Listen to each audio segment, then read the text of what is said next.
Siga, meu povo! E aí? Mais uma vez aqui, professor Alexandre Paiva, para conversar, bater um papo sobre reforma agrária. Certo? Reforma agrária, que é um tema recorrente, que sempre está aparecendo, e vamos discutir um pouquinho disso agora. Certo? Um dos objetivos da reforma agrária é diminuir a predominância dos latifúndios no Brasil. Lembrando que latifúndios são imensos pedaços de terra que tem somente um dono, né? São centenas e às vezes milhares de hectares pertencentes a somente uma pessoa. Vamos lá. Reforma agrária é basicamente a redistribuição mais justa da terra, certo? Vamos lá. A concentração fundiária no Brasil é o resultado de uma distribuição de terra que aconteceu no passado e de forma desordenada e destinada muitas vezes a quem não precisava.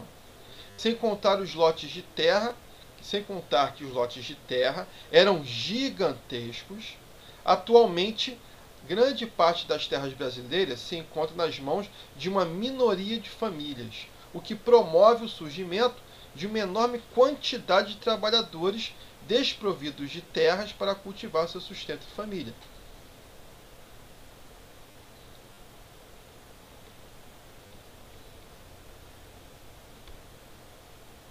Então nós temos poucas famílias com muitas terras, várias vezes improdutivas, né?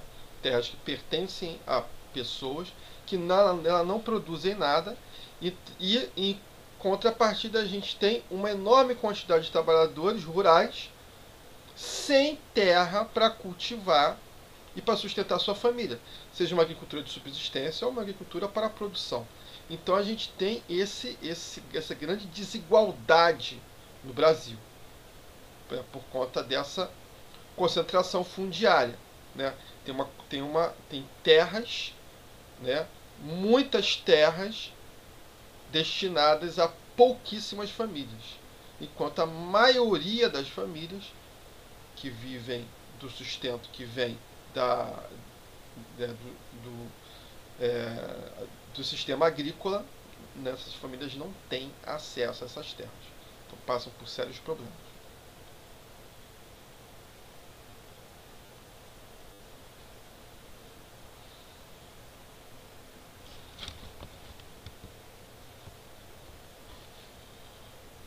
Bom, problemas técnicos, vamos lá.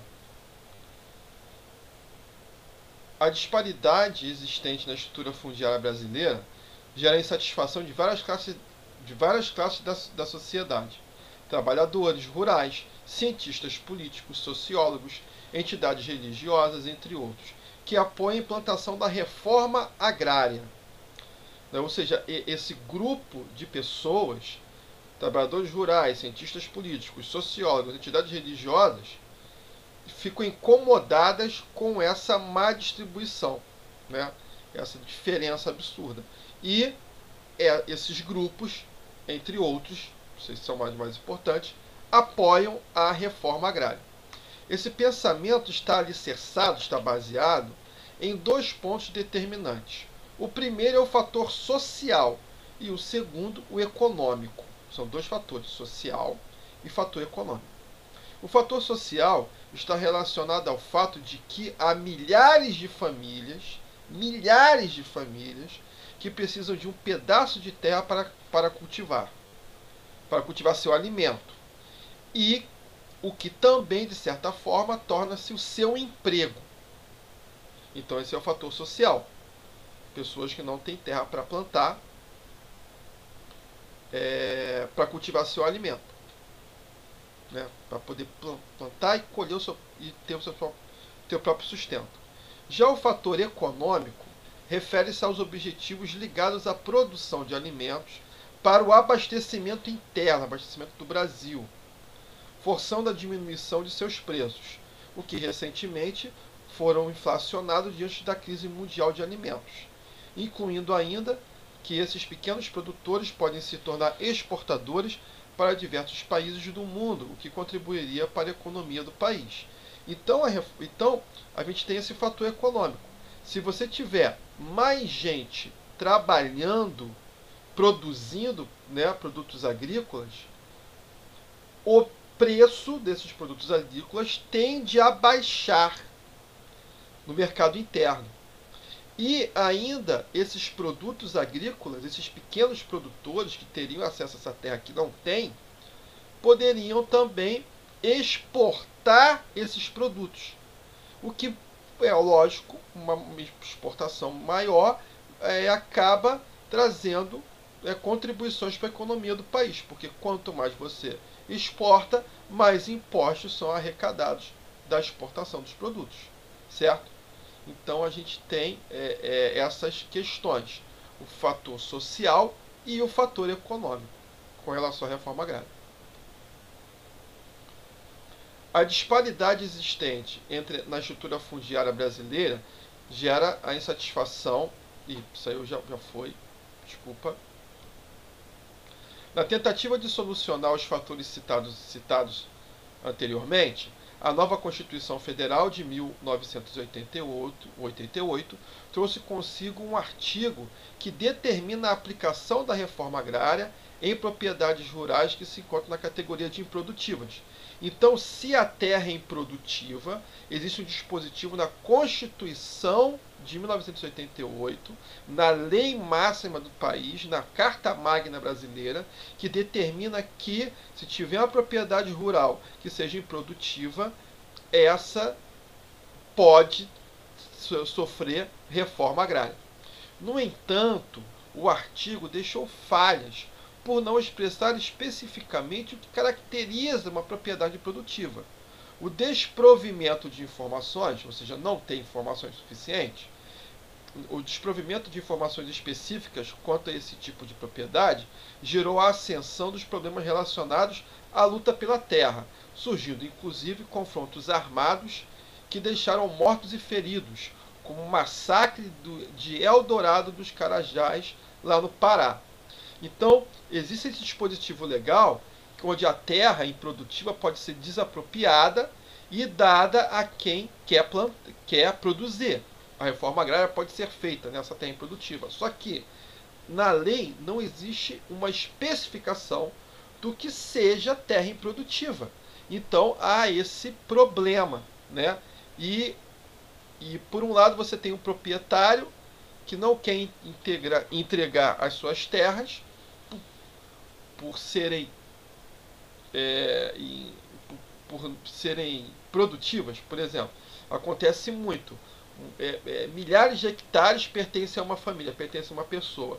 E aí, para dizer que aquela terra é produtiva, o proprietário rural desse latifúndio compra algumas cabeças de gado e coloca nessas terras para falar que sim, as terras são produtivas, porque ele está criando gado de corte ou de leite, mas na verdade é só uma desculpa, né, para que aos olhos da lei essa terra se torne produtiva, quando na verdade são milhares de hectares para duas dúzias de cabeça de gado. Então, é só para citar um exemplo, né, do que é feito. E isso gera as lutas pela terra, né? E Eldorado dos Carajás foi um grande exemplo onde pessoas estavam querendo, trabalhadores rurais estavam querendo ocupar terras improdutivas e, em contrapartida, os donos dessas terras entraram em embate direto com essas pessoas e houveram mortos e feridos lá no massacre do Eldorado de Carajás. A imprecisão de informações leva os sem terra a interpretarem ao pé da letra o artigo da Constituição Federal. Portanto, quando esse grupo visualiza uma propriedade improdutiva, eles se veem no direito de invadi-la. Do outro lado da questão estão os proprietários dessas terras, que sempre negam essa condição, afirmando que elas são produtivas e que a invasão não passa de um ato ilegal e criminoso. Nessa atitude, o proprietário aciona o poder público exigindo uma atitude.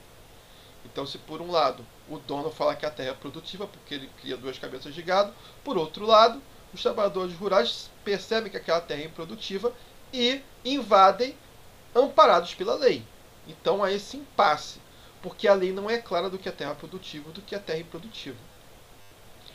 A incidência de conflitos envolvendo trabalhadores sem terra tornou-se mais difundida após o surgimento do maior movimento de luta pela posse de terras do Brasil, o MST, Movimento dos Trabalhadores Rurais Sem Terra. Os trabalhadores integrados a esse movimento promovem protestos e invasões em diferentes pontos do Brasil.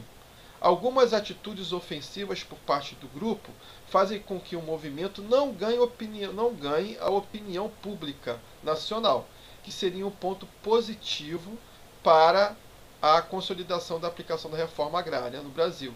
A realidade é que essa questão está longe de ser uma solução, diante da complexidade que a envolve, principalmente quando se trata de um país capitalista como é o nosso. O Brasil é um país capitalista. Então é um país onde a situação social ela fica em segundo plano em relação à situação econômica.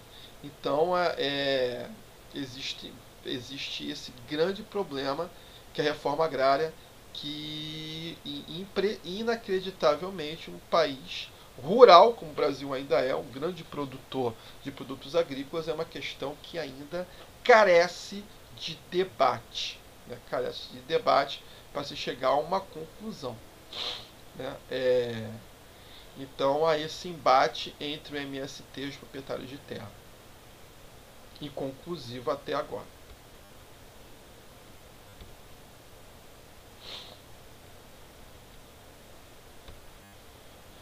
Então, pessoal, a gente falou um pouquinho sobre reforma agrária, tá? Eu vou deixar vocês agora. Foquem nos estudos, continuem firmes e nos vemos numa próxima aula.